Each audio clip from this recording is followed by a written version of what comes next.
네, 원전 산업 제도약을 위한 도움 발표 것은 박석진 위원 감시고 감사드립니다. 다음은 한미 원자력 협력 현황의 진단 및 평가라는 주제로 이광성 위원님께서 발표를 해주시겠습니다. 이광성 위원님은 미국 버지니아 텍에서 학위를 받으셨고 한국원자력연구원 국제전략연구부장을 역임하셨습니다. 현재는 서울대 원자력정책센터 연구위원으로 재직하고 계십니다. 이광석 위원님께 큰 박수를 부탁드리겠습니다. 안녕하십니까. 지금 작년 1월에 원자력연구원을 퇴직하고 지금 작년 3월부터 이 원자력정책센터에서 근무하면서 여러 가지 지금 과제를 수행하고 있습니다. 제가 주로 이제 원자력연구원에 있을 때는 주로 이제 국제전략, 특별히 이제 한미 문제에 대해서 계속적으로 일을 해왔었는데, 저 퇴직하면은 이제 더 이상 이런 일은 안 하겠지 하고 생각을 했었는데, 요즘 상황이 또 많이 변하고, 그래서 다시 이제 또 이 문제에 대해서 그래도 그동안 여러 가지 제가 경험했거나 알고 있는 이런 이제 것들이 수용될 수 있지 않을까 싶어서 굉장히 좀 여러 가지 측면에서 이런 상황을 하여튼 이제 감사를 드리고 있습니다. 오늘 제가 드린 말씀은 이제 한미 원자력 협력 현황인데요. 다음 페이지. 다음. 오늘 이제 발표드리는 말씀은 네. 이 두산 과제 중에 저희가 한미 원자력 협력 강화 방안 연구라는 거를 요즘 상황을 이제 두고 시작을 했습니다. 그래서 오늘 말씀드린 내용은 이제 연구의 이제 초반 단계. 그래서 여기 빨간색으로 표시된 기술 산업 측면의 어떤 그런 협력 현황 및 진단 평가를 말씀을 드리도록 하겠습니다. 그러니까 오늘 제 발표 중에는 무슨 이제 한미 원자력 협력에 대해서 아주 근사한 무슨 대책이나 뭐 그런 거는 오늘 없습니다. 그러니까 좀 참조해 주시고요. 그래서 오늘은 주로 이제 한미 간의 정부 간 협력하고 그다음에 요즘 이제 한참 이제 불타오르고 있는 이제 민간 협력에 대해서 말씀을 드리고 종합적인 평가를 말씀드리도록 하겠습니다.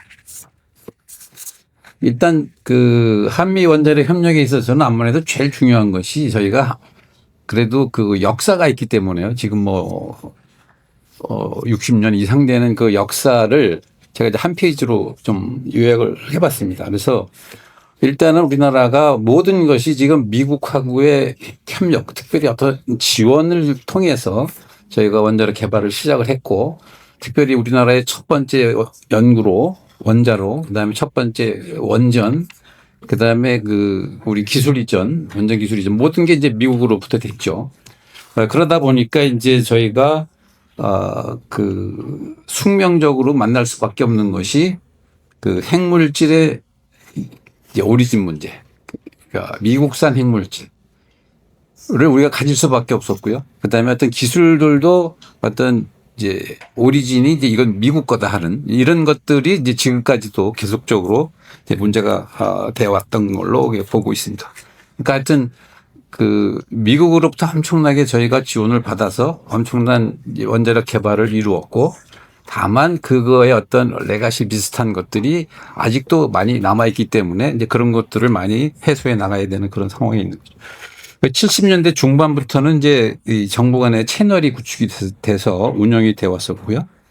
그러다가 저희가 이제 원자력 개발이 많이 진전이 되면서 2000년대부터는 그래도 일방적 지원에서 상호 협력 단계로 어느 정도는 변화가 됐다고 봅니다.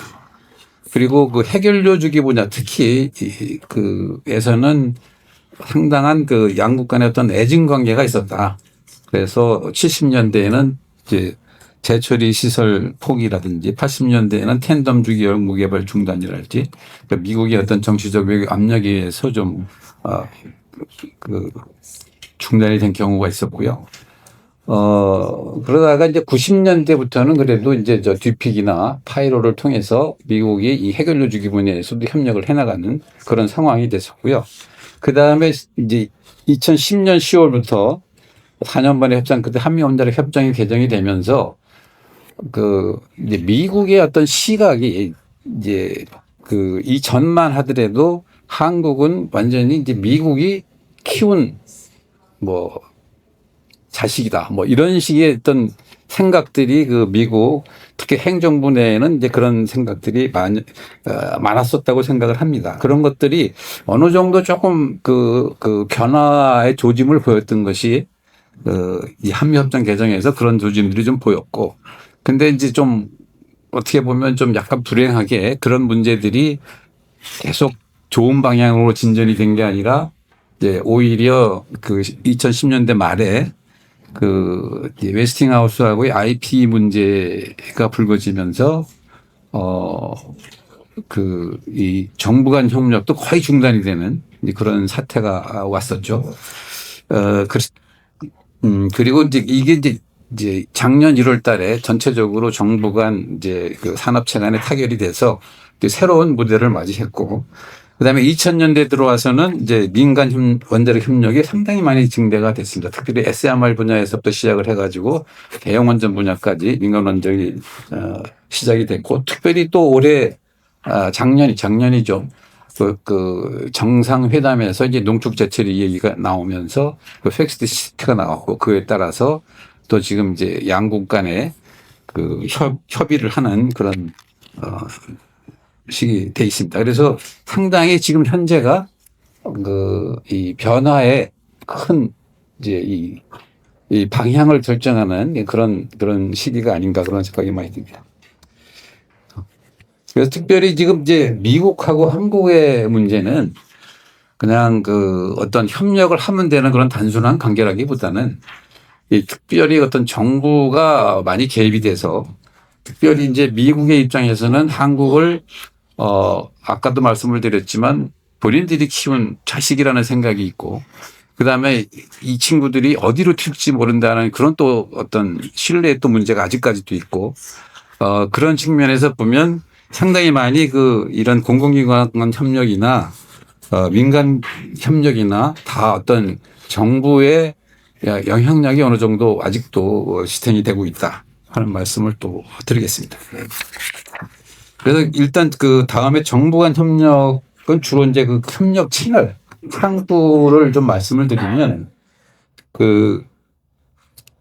이 과기부, 외교부, 원안위를 중심으로 해가지고 미국의 국무부, 그다음에 DOE의 원자력 7, 그다음에 NNSA, 그다음에 NRC 해가지고도 여러 가지 이제 협력 채널이 있습니다. 그러니까 이제 76년부터 시작된 자순핵 한미 원자력 공동 상설위원회를 비롯해가지고 지금 이제 규제, 핵 확산이나 핵안보 규제 쪽에 협력하는 채널들이 있고, 그다음에 정책, 전략 협력하는 이제 자순핵이나 고위급위원회가 있고요. 그다음에 기술협력 파트에 이제 바이네리 프로그램이 있었고, 그럼 JFCS가 지금 현재 진행 중에 있고요. 그래서 이런 채널들이 있는데 하나씩 중요한 것만 좀 이렇게 살펴보도록 하겠습니다. 한미 원자력 공동 상설위원회는 이게 창설이 된 계기가 우리나라의 제철이 연구시설을 도입을 하려고 하다가 저희가 이제 미국의 압력으로 중단을 하면서 미국이 당근으로 제시했던 것이 이제 원자력 공동 상설위원회입니다. 그러니까 한국이 필요한 거에 대해서는 미국이 기술적으로 여러 가지 지원을 해주겠다. 그런 지원 창구로 만들어진 것이 이제 자순핵입니다. 그래서 이것이 이제 한국의 입장에서는 미국이 어떤 여러 가지 기술 지원을 받고 여러 가지 의제를 논의하는 그런 창구가 되어 왔었고요. 미국의 입장에서는 이제 한국을 도와주면서 한국이 어떤 일을 하고 있는지 모니터링 할 수 있는 그런 채널이 되어 왔었죠. 그래서 이 자순핵은 어떻게 보면 이제 여기 계신 분들이 많이 아시겠지만 76년부터 이 정부 간 협력의 가장 주축이 되었었죠. 그래서 주축이 이 자순핵에는 과기부뿐만 아니라 이제 각 부처가 다 참여를 했었고요. 그러다가 이것이 이제 한국이 이 원자력 기술이 많이 좋아지면서 다른 채널들이 조금씩 생기기 시작하면서 자스넥이 이제 일종의 다 분가를 합니다. 분가를 해서 뭐 PCG랄지 뭐 JFCS랄지 뭐 이런 것들이 나오면서 현재는 이제 그 어떻게 보면 이제 수명을 다한 거 아닌가 하는 그런 생각이 많이 들고, 특별히 그 미국 국무부도 여기를 맡아왔던 알렉스 버카트나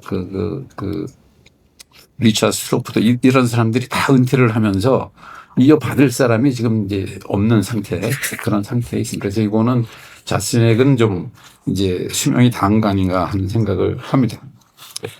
두 번째 이제 한미 양자 고위급 위원회가 있는데요. 요거는 이제 그 지난번 협정 개정 협상에서 그 우리나라가 이 타결을 받아들인 가장 큰 이제 요구권 중에 하나였다고 생각합니다. 이게 마지막으로 미국이 한국한테 내밀었던 카드였거든요.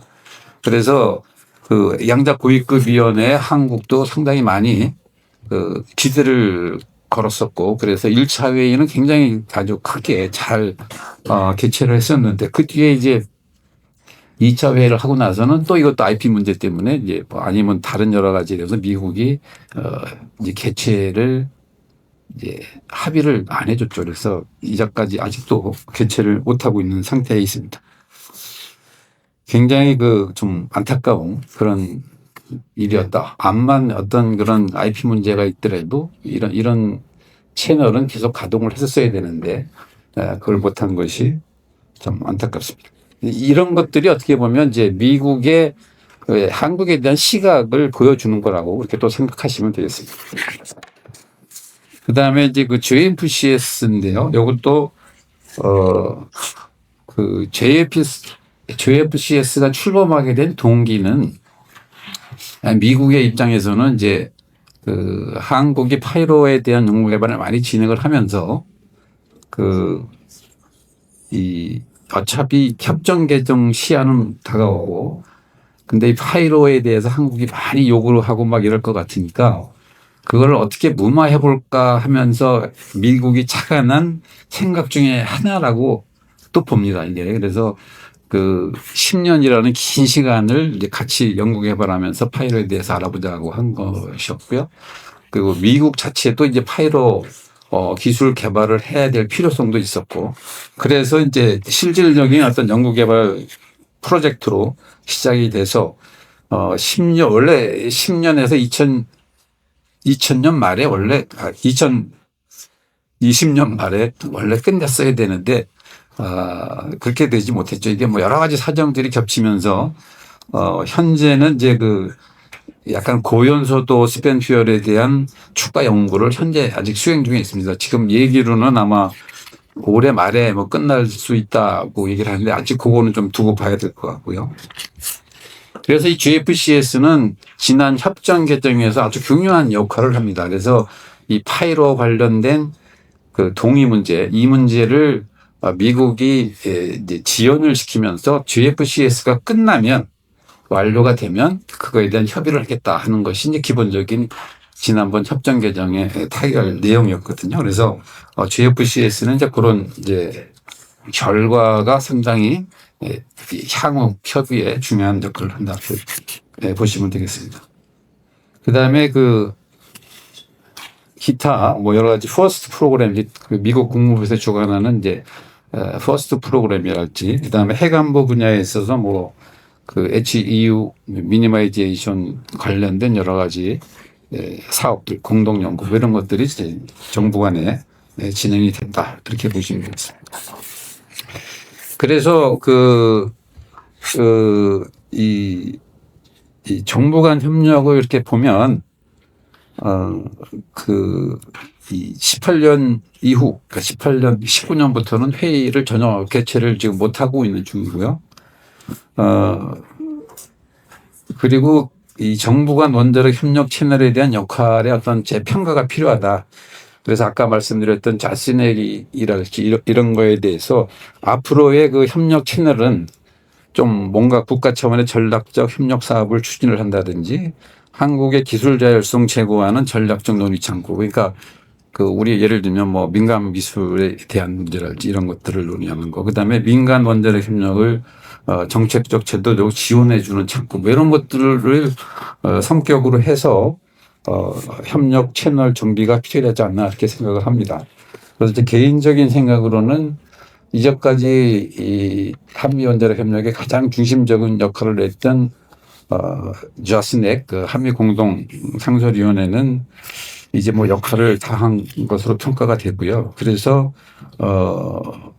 그다음에 또 바이네릭이라고 과기부하고 미국 그 에너지부 원자력실하고 했던 그 바이네릭 프로그램은 이미 종료가 됐습니다. 그래서 요거는 새로운 어떤 그 연구기관 간 협력 채널로 좀 상승 이렇게 하는 그런 필요가 좀 있어서 이런 것들을 전체적으로는 그 고위급인 HLBC를 중심으로 해가지고 전체적인 틀을 재편을 하는 것이 바람직하지 않나 하는 생각이 있습니다.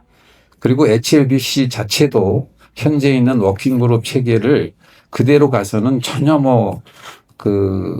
이제 진전사항이 없습니다. 그래서 실질적으로 한미 간에 해야 되는 원자력 협력, 그거에 대해서 그 워킹 그룹을 좀 재편을 해가지고 가야 되지 않나 하는 생각이 있습니다. 그래서 그런 거에 대한 이제 안은 나중에 이제 올해 전에 다음번 발표 때 아마 그런 것들은 좀 말씀을 드리도록 하겠습니다.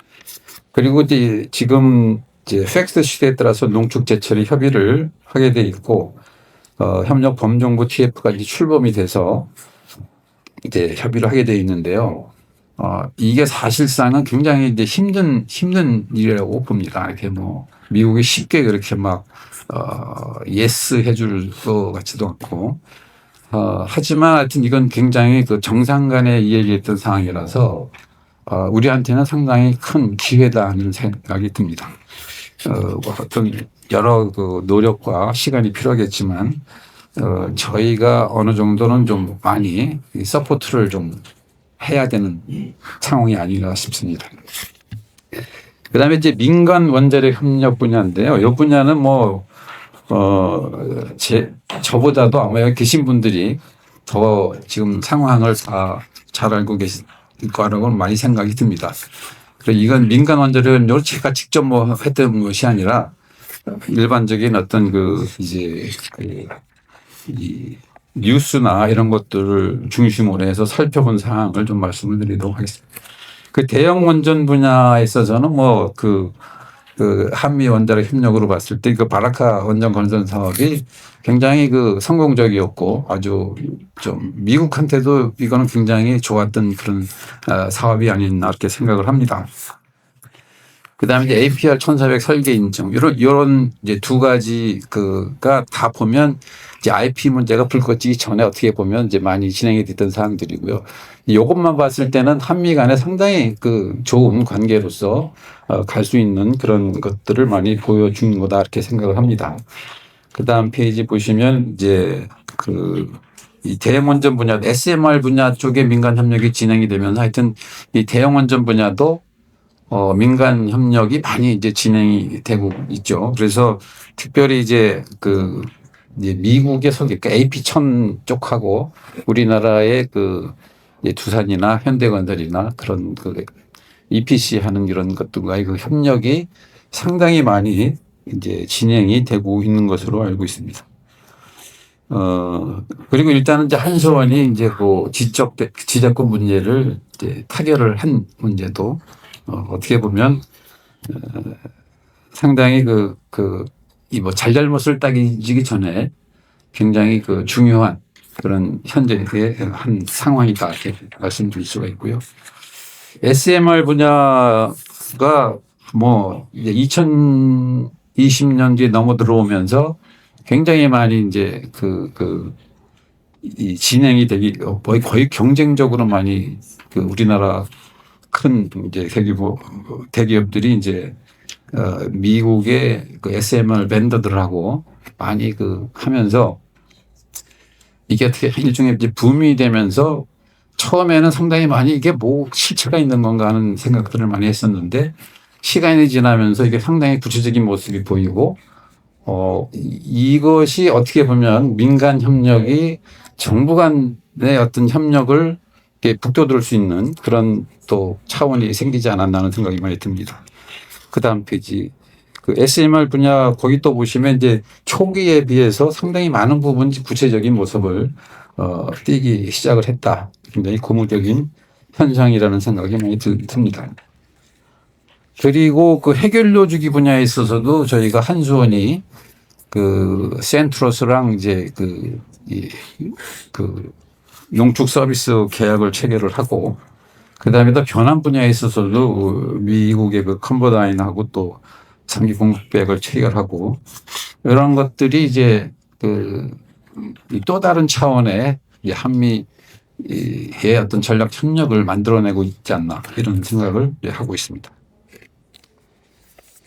그래서 그 다음 분에 보시면 이제 어차피 지금 이제 대형 원전은 APR 1400하고 AP 1000이 두 갈래로 가는 거 아닌가 하는 생각을 많이 하고 있습니다. 그 APR 1400은 일단은 지금 저희가 IP 분쟁은 종결을 시켰기 때문에 그거에 대해서 저희가 얼마를 지급받거는 일단 뭐 지나간 일이고요.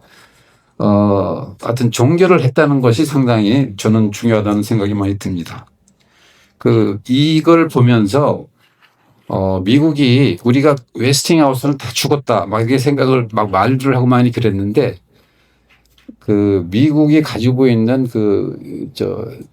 정치력, 그 다음에 어떤 그런 원천 기술에 대한 사항들, 이런 것들이 아직은 좀 세다 하는, 그러니까 미국하고 협력을 해야만 이런 문제들을 타결해 나갈 수가 있다. 이런 생각이 들고, 지나간 일을 자꾸 따지기보다는 앞으로 이거를 어떻게 더 잘할 것이냐. 여기에 초점을 두고 나가는 것이 좀 바람직하다는 생각이 들고요.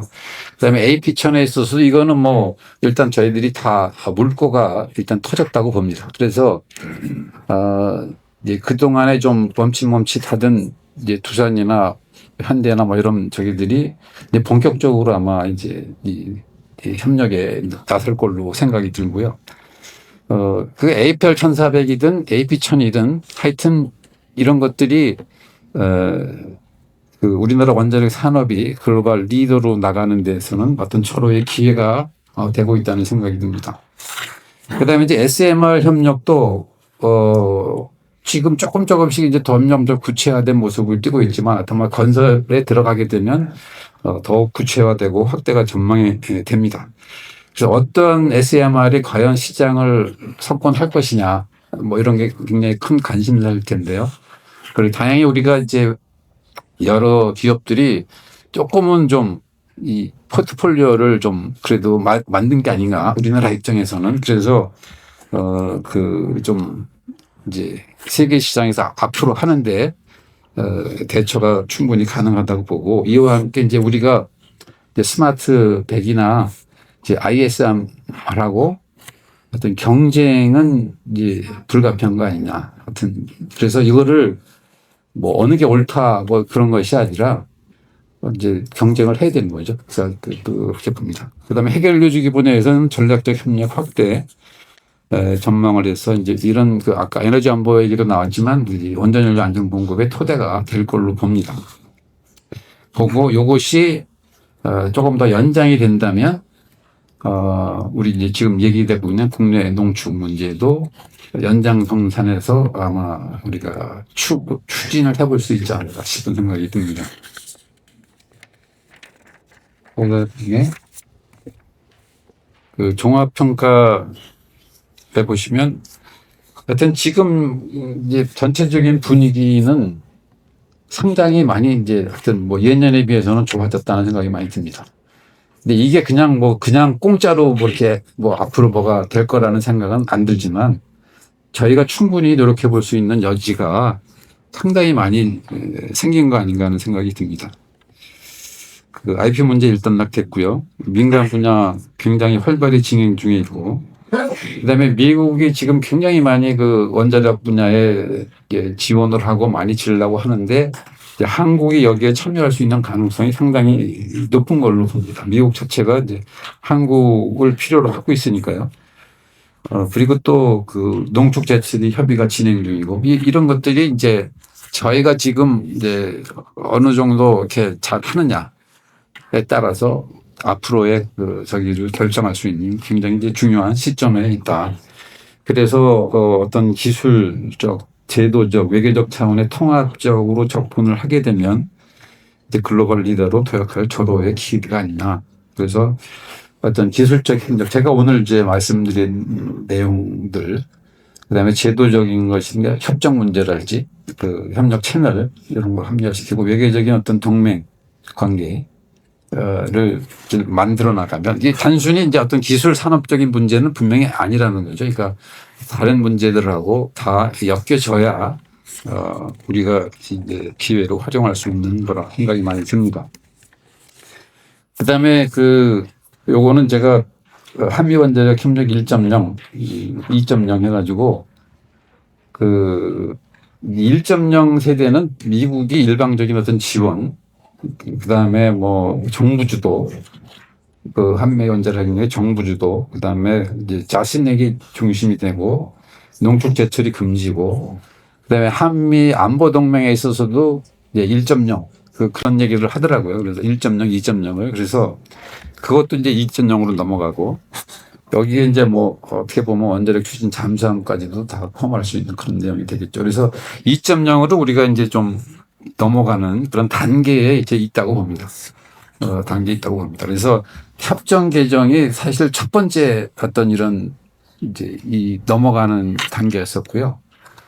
두 번째가 그 IP 문제에 이제 홍역을 치른 것이 또 한 사건이다 이렇게 보시면 어떻게 보면 IP 문제 같은 거는 그냥 어차피 겪어야 될 홍역이 아니었나 하는 생각이 듭니다. 왜냐하면 이제 미국의 입장에서는 자기가 키운 새끼인데 이게 어떻게 보면 이게 커가지고 이제 대들기 시작한 거거든요. 근데 그때 대들 때 좀 잘 대들었으면 괜찮은데 너무 이제 화가 나게끔 대드는 바람에 이게 굉장히 이제 문제가 불거지고 커지고 그랬던 거 아닌가 싶습니다. 그래서 2.0 가면 이거는 단순히 양국 간의 문제가 아니고 한미가 힘을 합쳐서 글로벌 차원의 이제 뭐 일들을 벌여나가는 그런 것이라고 보고요. 그다음에 이제 이거는 뭐 그냥 일방적 지원은 당연히 아니고 그다음에 이제 이건 민간이 주도하고 정부가 지원을 하는 체제로 가야 될 것 같고요. 그다음에 자신의 건 일단 옷을 벗고 고위급위원회를 재편을 해서 나가는 쪽으로 하는 게 좋을 것 같다는 생각이 많이 들고요. 당연히 이제는 좀 금욕 금지 분야가 좀 없는 미국이 진정으로 이제 파트너라고 생각을 하게 되면 이런 건 자연히 없어질 거라고 생각이 듭니다. 그러니까 아직까지는 미국이 한국을 신뢰성 있는 파트너로 이제 생각을 못하는 부분이 있기 때문에 그런 것들을 저희가 좀 가져나가면 되지 않을까 싶습니다. 네, 여기까지 발표 마치겠습니다. 감사합니다.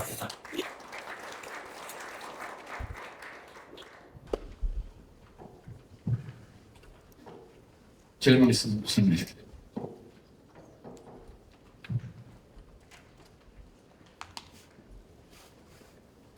이광석 박사님하고 중심을 그 한미 원자력 정책 전략 쭉 보시고 여러 가지 나름으로 이렇게 고민도 해보시고 그냥 기여하신 분들은 하는데 발표하신 거 빨리 두 가지 질문을 드려요.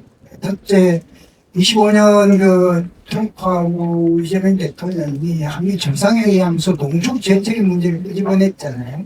그런데 그 앞에 기술적인 사전 설명 없이 그냥 농축 제철이 도와달라 지원해달라 했는데 그게 지금 국방부나 이런 데 보면 일파만파로만 각자 해석을 하는데 농축이라는 의미가 이광석 박사님 보셨을 때 최소한 한래우까지는 하게끔 해주고 무기급이나 30-40%는 대상이 안 된다는 것 같고 제철이라는 의미가 화요를 염려하는 대로 재활용을 하는 건식 제철을 이야기하는 건지 아니면 섭식제 심지어 원자력 연구원의 후행 핵조기에서 일했었던 모 씨는 협석 제출까지 이야기하고 있는데 이런 혼돈스러운 것을 정리를 할 필요가 있다 보니 우리 이광석 박사님은 어떻게 보시는지가 첫째 질문. 두 번째 질문은 민간 영역에서 한미 협력 말씀하셨는데 미국은 웨스팅호스턴, 제너럴 엘렉트릭 모두가 DOE하고 직접 관계에 있어 모든 정보를 공유하고 교환하는데 한국에서 조금 전에 뭐 우리 현대건설이나 삼성물산이다 해서 지금 루스케이나 테라하고 쭉 협력하고 한다는데 민간 기업은 최우선 가치가 이익 산출이잖아요. 과연 미국은 테라파우나 루스케이나 웨스팅호스가 뭔가 민간비 협력의 한 결과나 과정을 기업에 보고를 하고 공유를 하는데 한국에서 과연 민간끼리 협력한 것이 정부나 공공기관하고 공유가 될까? 저는 조금 퀘스천을 합니다. 그렇다면은 미국 측에서는 시너지를 얻을 수 있는 우리는 민간이 갖고 있는 정보가 민간 회사의 영업 비밀일까 공유 안 될까? 그런 점에서는 어떻게 생각합니까? 과연 이게 업스트림하고 다운스트림 사이에 공유가 됨으로써 시너지가 있을 텐데 우리나라에도 미국처럼 똑같은 그런 효과가 있을까요? 이게 첫 번째 저희 팩트시트에 나오는 그 내용. 그러니까 그 팩트시트를 이렇게 보면 미국의 약간의 의도를 좀 파악을 할 수가 있습니다. 미국은 이제 어떻게 보면 협정 개정 없이 그냥 현재 협정 안에서 뭔가 해결을 해보려고 하는 거고, 그리고 그 농축에 대해서는 이제 어딘까지 생각하는지는 제가 잘 모르겠어요. 그 미국이 한국한테 줄 수 있는 것이 이제 국내 사실 농축까지 생각을 하는 건지 아니면 뭐 다른 것들을 또 올터너티브를 생각하고 있을지 모르지만 저희 입장에서는 그 농축은 확실하게 국내 농축이고 그거를 어떤 방식으로 추진을 할 거냐 그거는 뭐 여러 가지가 있을 수 있으니까요. 저희 뭐 자체 개발을 할지 아니면 들여올지 기술 도입을 하려면 어떻게 해야 될지 뭐 이런 여러 가지 뭐 블랙박스로 들어오는 방법도 있고 어느 회사랑 해야 할 것이냐 여러 가지 옵션이 현재는 있는 걸로 알고 있고요. 그 제철이 문제는 제 생각으로는 파이로를 염두에 두고 있는 것 같습니다. 미국이. 그래서 퓨렉스를 얘기할 건 아니고요. 왜냐하면 현 협정에 규정되어 있는 것이 파이로거든요. 그러니까 현 협정 틀 내에서 뭔가 미국이 협의를 하겠다 하면 이제 파이로를 염두에 둔 거다 이렇게 보시면 되겠죠. 퓨렉스는 아니라고. 그 다음에 미국은 지금 이제 DOE가 엄청나게 지원들을 해주고 있잖아요. 그러니까 이제 각 업체들이 그런 정보를 공유하는 거는 오늘 받은 게 있으니까 공유를 하는 거죠, 사실은. 우리나라는 좀 상황이 어떤지는 제가 잘 모르겠습니다. 근데, SMR 분야, 아니, 선진환자로 분야, 이제 과기부에서 하는 것들에 있어서는 이제 과기부가 많이 여러 가지로 이제 민간하고 협력하고 뭐 이런 것들을 이제 하고 있는 걸로 알고 있거든요. 그래서 당연히 뭐 100% 공유를 안 하겠죠.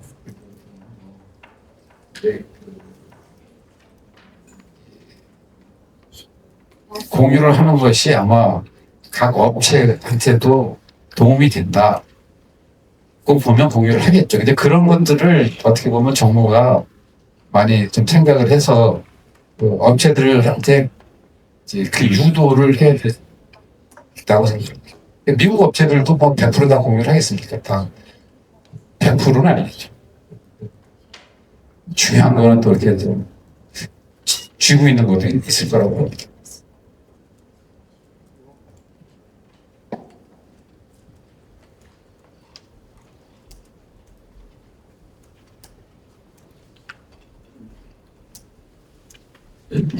신동입니다.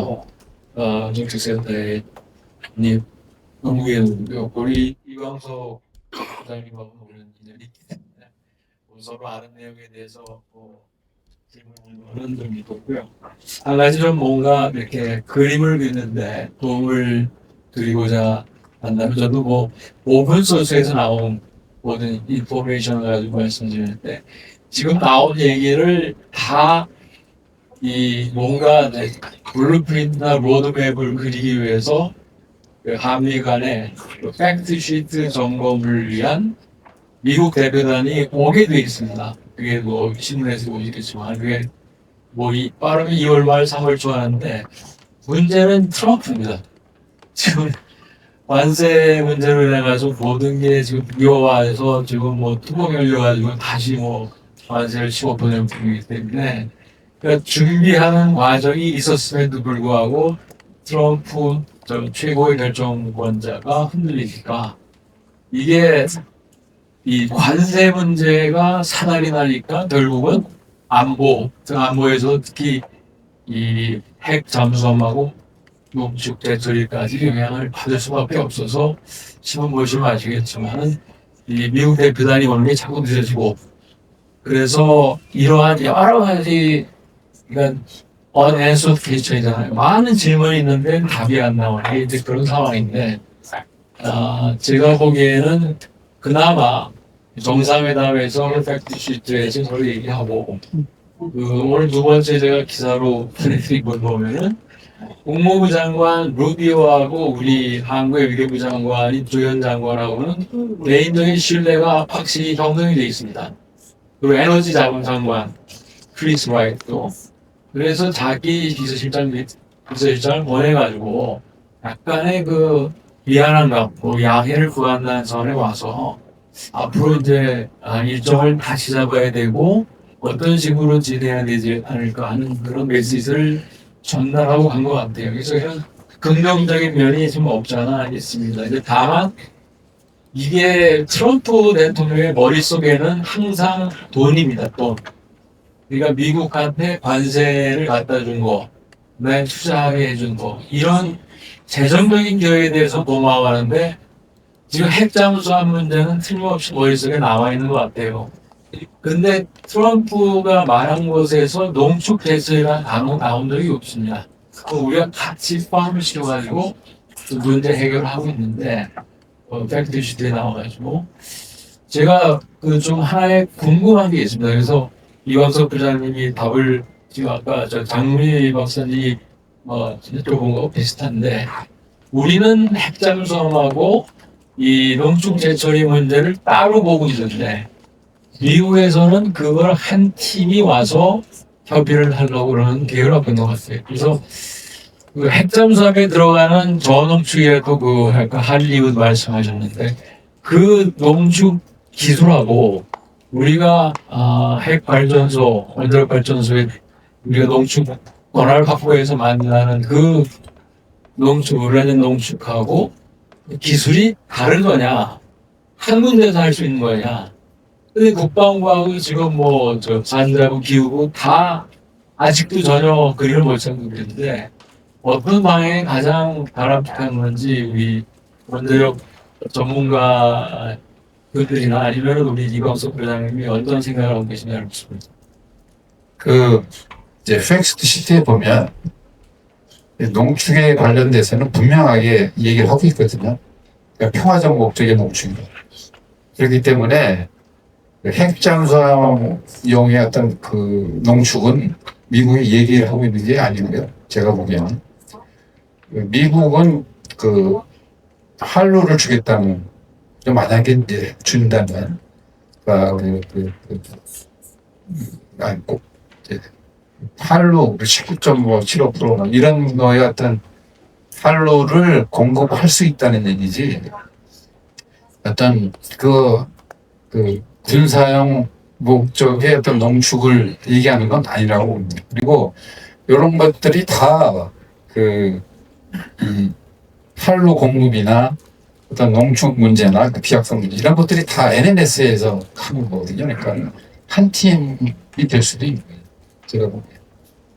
그래서 분명히 어떤 팩트 시트에 보면 농축에 대해서는 feasible purpose라는 걸 분명히 못을 박아놨습니다. 그거는 분명히 핵잠 문제하고 이 농축 정책 문제는 별개의 사안이다 이렇게 생각합니다. 죄송합니다. 그럼에도 불구하고 핵잠수함의 연료를 포함한 Avenue for Nuclear Fuel이다. 그 문제를 이제 계속 논의해 나가겠다는데 우리 미성락 안보실장에는 분명히 핵 잠수함에 들어가는 그 연료도 우리가 만든다는 게 기본 입장이거든요. 근데 지금 팩트시트를 해석하신 거 보면 그 연료는 미국이 준다. 이렇게 가정을 해줘야 된다는 거죠. 예, 저는 그렇게 생각하고 있습니다.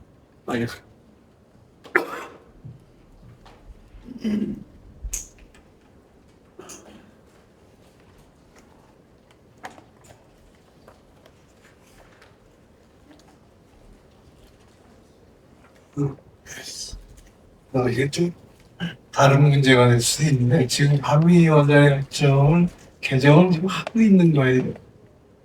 어떤 목대 제 기억엔 14년도에 개정할 때 전처럼 40년 주기는 너무 길다. 그래서 20년을 줄인 걸로 알고 있는데 30년인데 지금 아니 20년을 줄인다. 네, 20년 이요. 20년을 줄였어요. 그런데 지금 이제 10년 조금 더 지났잖아요. 근데 지금 자꾸 이제 개정 언급이 나오는데, 그때 지금 아까 잠깐 언급을 하셨지만, 타이로에 대한 1차 스타디가, 공동 스타디가 10년 해가지고 22년에 끝났죠. 아직 못 끝났습니다. 아직 안 끝났어요. 네, 네. 아니, 언론에서는 그게 성과를 충분히 거둬서 끝나고 22년까지도 돼 있어요. 2021년에 이제 1차 10년 보고서가 나오고요. 아이다호에서. 그러니까 1년 10년 보고서가 어느 정도 만족할 만한 수준으로 나오고요. 근데 이제 저희 실험을 했던 해결료가 약간 저연소도였었어요. 그래가지고 이제 미국 쪽에서 한국에 있는 어떤 이제 사용 해결료를 생각을 하게 되면 충분히 좀 고연소도급을 한번 해봐야 된다. 그렇게 자꾸 주장을 해가지고 지금 현재 그 작업을 진행 중에 있습니다. 진행 중에 있어요. 예. 국내에서는 이제 파이버 우리가 거의 삭감이 돼가지고 지금 없다고 얘기를 들었는데 국내에서는 지금 뭐가 진행이 있습니까? 이제 파이로나 SFR이나 다 지금 문재인 정부 때 예산이 다 깎여가지고 아직도 복구가 안 된 상태. 인력도 많이 빠져나가고 상태는 그런 상태. 그래서 지금 그 친구니 그렇게 미국에서 해주겠다고 그래도 우리가 전혀 준비가 안 돼 있는 상태가 돼 있는. 그러니까 이런 경우에 대한 대책은 미국이 세운 게 아니라 우리가 세워야 되거든요. 거기에 대한 계획이 있는지 계속 이렇게 지금 아주 이론적인 얘기만 가지고 가면은 그렇듯해 보이는데 아무튼 현실적으로 아마 우리 내부에서 여기에 대한 대비를 하지 않으면 미래 어려울 것 같다는 생각이 이제 그 작업은 제가 하여튼 정부 부처에서 파이로나 제나 과기부 중심으로 얘기를 하고 있고요. 어떻게 이제 앞으로 해나갈 것인가. 자세한 내용은 지금 잘 모르고 있습니다. 그리고 아까 그 협정 개정 문제는 저희가 20년이 이제 만료고요. 다만 한 번 5년 연장을 할 수 있게 돼 있습니다. 그러니까 이제 특별한 저희가 오늘 한 25년이 되는 거거든요. 그러니까 20년이 될 수도 있고 지금 25년이 될 수도 있어요. 그러니까 35년 만료가 될 수도 있고 40년에 만료가 될 수도 있고요. 이제 그런 이제 미국 쪽에서는 이제 처음에 30년을 계속 주장을 하다가 저희는 15년 주장을 하고 그래서 20년으로 타결을 보고 한 번은 5년 연장할 수 있다 하는 식으로 이제 타결을 받죠. 그래서 아니 그 구도적으로 지금 하고 있는 게 미국이 그 기간을 정하는 게 아니라 우리가 요구했었고 40년이 너무 길고 그 사이에 무슨 변화가 생길지 모르고 지금 기술 변화가 심한 이런 시대에서는 단축해야 되겠다. 그래가지고 그때 처음 주장한 사실은 그 당시 박 대사가 방역 대사가 10년을 처음에 제안을 했다가 안 된다고 해서 20년까지 한 걸로 내가 기억이 있거든요. 지금 얘기는 이제 뭐냐면 우리가 내부적으로 준비가 충분히 돼 있으면 미국이 그거를 20년 한 25년 하면 그렇게 큰 관심이 없을 거예요. 중요한 건 내용이지. 왜 20년을 해야 되느냐? 20년 후에 뭘 고치겠느냐? 이 내용이 중요한 거지. 그게 정해지면 그게 20년을 요구할 수도 있고 강하게. 그러면 20년 하게 돼 있으니까. 그게 애매하게 되면 25년으로 한다. 이 얘기 아니에요. 예. 그러니까 그 준비는 미국이 하는 게 아니라 우리가 해야 될 거라 메인입니다. 그래서 이와 같이 지금 정책 여기 깊이 관여하시는 분들이 왜 거기에 대한 말씀 운영해가지고 우리가 원하는 건 이런 형상 변경에 대한 융통스러운 좀 달라는 얘기였고 지금도 아마 그 주장은 비슷할 것 같아요. 그래야 이제 자유롭게 우리 걸 가지고 시험할 수 있으니까 지금 아이다에서 한 건 아직도 미국 걸 가지고 하다 보니까 이런 그 확신이 안 서는 거 아니에요? 그래서 그런 데 대한 대비를 국내에서 해가는 전차가 좀 필요할 것 같은데 그래서 한미협정만 가지고 얘기를 해. 거기에 내용은 한 가지. 내가 볼 때 한 가지. 그래서 거기에 대한 걸 먼저 우리가 내실을 기여하고 해야 되는데 하이로가 지금 가다가 끊겼단 말이에요. 그러니까 이 사람은 지금 아무것도 안 하고 있다. 이러면 우리가 5년 아니라 10년을 더 준다고 해도 이게 따라갈 수가 없는 상황이 된다는 거죠. 그래서 거기에 대한 그 대비책을 조금 구체화시켰으면 하는 그 희망인데 좀 관심을 좀 가지고 해주셨으면 알겠습니다.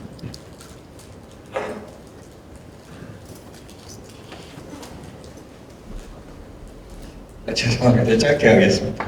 마지막에 결론을 보면 그 한미 원자력 협력 2.0 시대를 위해서는 신뢰성 있는 파트너 관계가 중요하다 이렇게 말씀을 하셨는데요. 그래서 역시 고민은 어떻게 하면 그 신뢰성을 특히나 미국이 우리나라를 바라보는 그 신뢰도를 높일 수 있을까 하는 부분일 것 같고 버뜩 떠오르는 건 두 가지 방법인데 첫 번째는 마치 일본처럼 저희가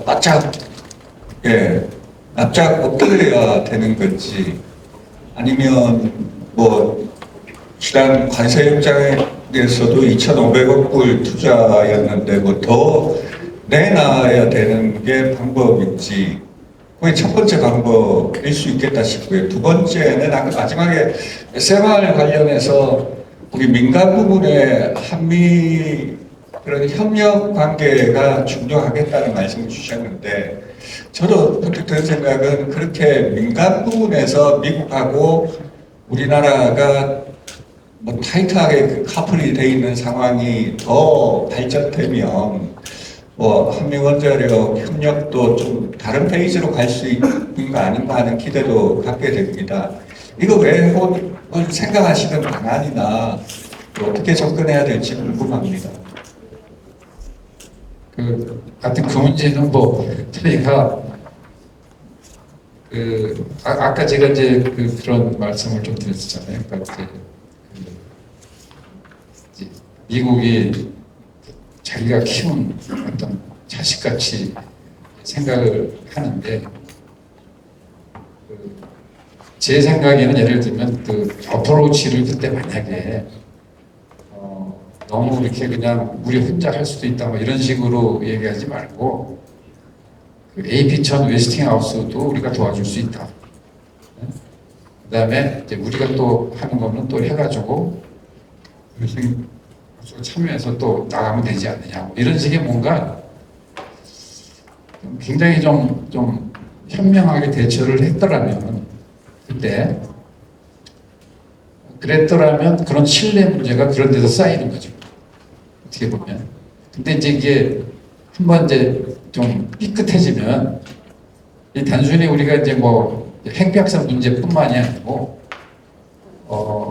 그런 거를 어프로치 하는 거에 있어서 조금 더 좀 현명하게 했더라면 하는 게 아쉬움이 좀 있는 거죠. 그러니까 좀 그랬으면 신뢰가 확실히 좀 쌓였을 겁니다. 그러면 이제 미국 입장에서도 얘를 그냥 조금 놔두고 봐도 되겠다. 뭐 이런 식의 생각을 갖게 했었으면 되지 않았을까 하는 생각을 합니다. 그러니까 그 기회는 저희가 놓친 거죠. 왜냐하면 그때는 사실 미국의 입장에서는 한국에 굉장히 필요한 시점이었거든요. 그러니까 AP1000이 어떤 나가더라도 한국하고 뭔가 이렇게 연결을 해서 나가야 됐기 때문에 미국 입장에서는 어떻게 보면 이제 한국이 굉장히 필요한 시점이었는데 거기에 가가지고 예를 들면 그런 시점에서 APR 1400 얘기만 하고 그다음에 더 나가서 막 미국이 없이도 할 수 있다 뭐 이런 얘기를 하는 것이 상당히 미국의 자존심도 많이 깎았겠지만 어떤 신뢰적인 측면에서도 많이 마이너스가 되지 않나 생각이 많이 듭니다. 그래서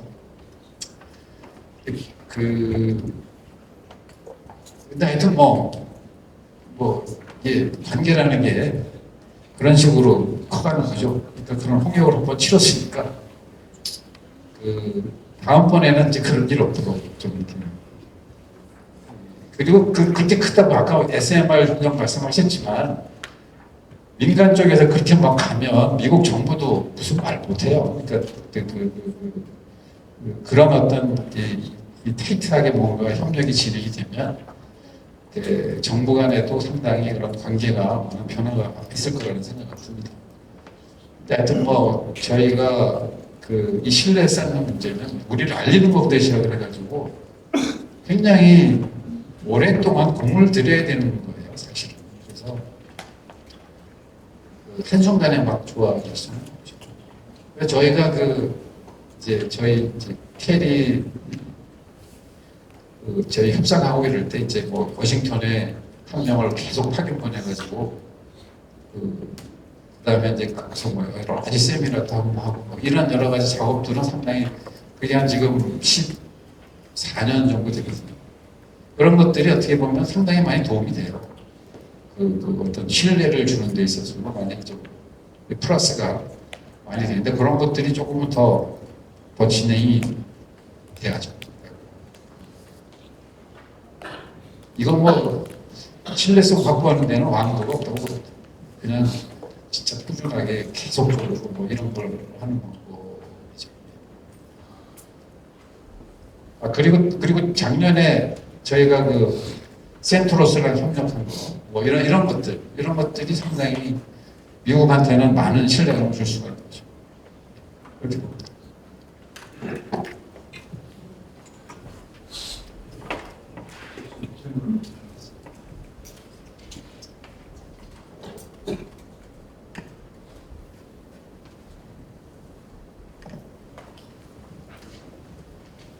박사님 잘 들었습니다. 하이스 윤정입니다. 이제 농축 제철에 관련해서 한미 간의 협의가 진행되는 저는 조금은 이제 우리 정부가 투트랙 전략을 써야 된다 생각하고 있습니다.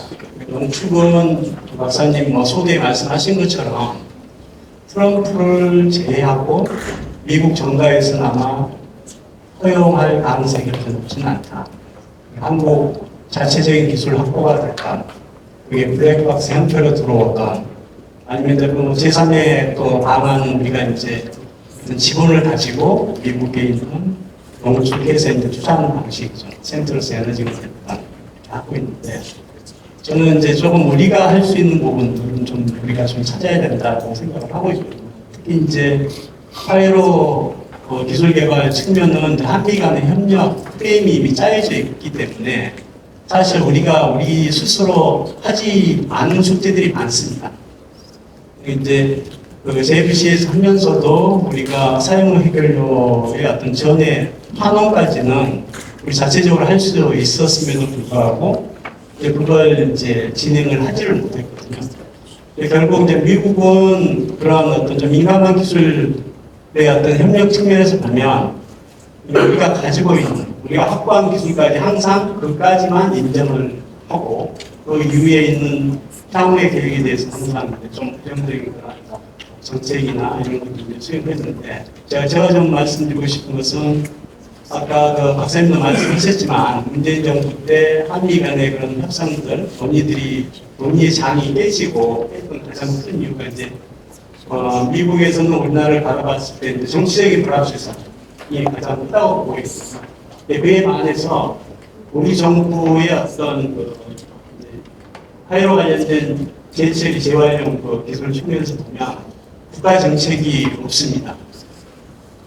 그렇기 때문에 어떤 국가 정책을 수립하는 게 우리가 일차적으로 조금 필요한 부분인데 그게 없다 보니까 이 정권이 바뀌면 IOSF와 관련된 예산들을 뭐 전액 삭감을 한다든지 이런 계속해서 부침이 있었거든요. 부침이 있기 때문에 미국도 이제 우리하고 어떤 협상하는 측면에서 봤을 때는 이게 정말 한국의 정부 차원에서 이 기술이 필요한 건지에 대한 이제 의문점을 좀 진실하고 있는 것 같아요. 그래서 자체적으로는 저는 이제 개인적으로는 뭐 농축하고 제철이는 물론 이제 우리가 다 확보를 할 수 있으면 좋겠지만 그것도 득실이 있을 것 같고 그래서 좀 투트랙 방향들 뭐 여러 가지 플랜 B를 좀 만드는 작업을 하되 국가적으로 빨리 정책 수립, 특히 이제 사용료계 이 정책은 빨리 수립하는 게 급선무가 아닌가. 그래야지 한미 원자력 협력협정 결정을 하는 그런 과정 중에서 우리 요구들을 우리 기자들이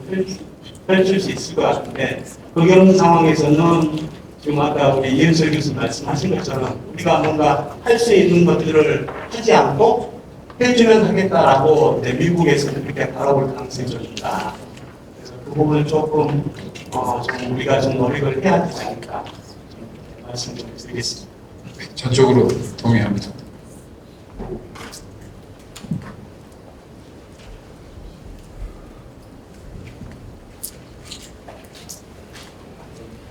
완전 여유있어요. 저도 지금